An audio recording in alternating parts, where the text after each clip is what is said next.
So now that you've had some time to do some brainstorming, let's take a look at Sahir and his financial situation. He's got some challenges and he's also got some opportunities. Marlene and I are going to talk about some ideas about what that might look like. You might have some similar ones or they might be different. So Marlene, clearly Sahir has a lot of things happening. Right. He's a newcomer to Canada, he's got 3 kids, he's still relying on help back at home, and we're not really sure how his cash flow is doing if he's having trouble making ends meet. So what are some challenges that stand out for you? Well, one of the first ones is, that he doesn't have a credit history.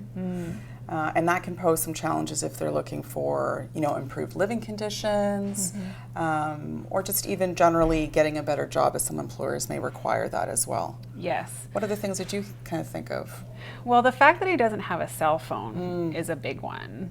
And if he's going to get a new job or a better job, people need to be able to contact him. Yeah, that's true. So that probably needs to be high on the list of the challenges that need to be addressed. Right.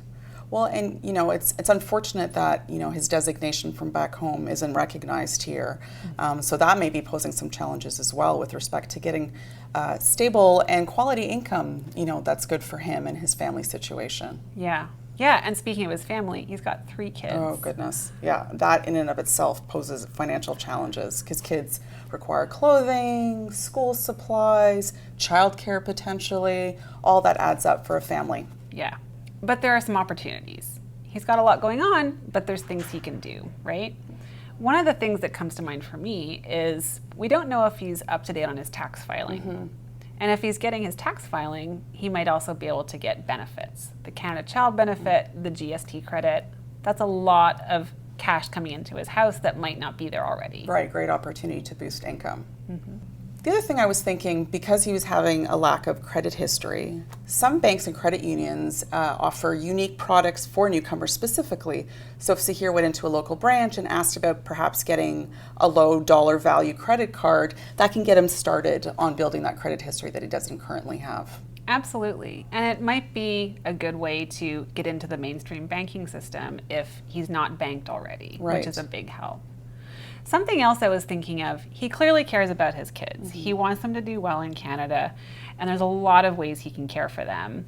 One thing he can start looking at is saving for their education for when they're older. So if he's up to date on his tax filing, he can apply for a Canada Learning Bond for them if he's low income.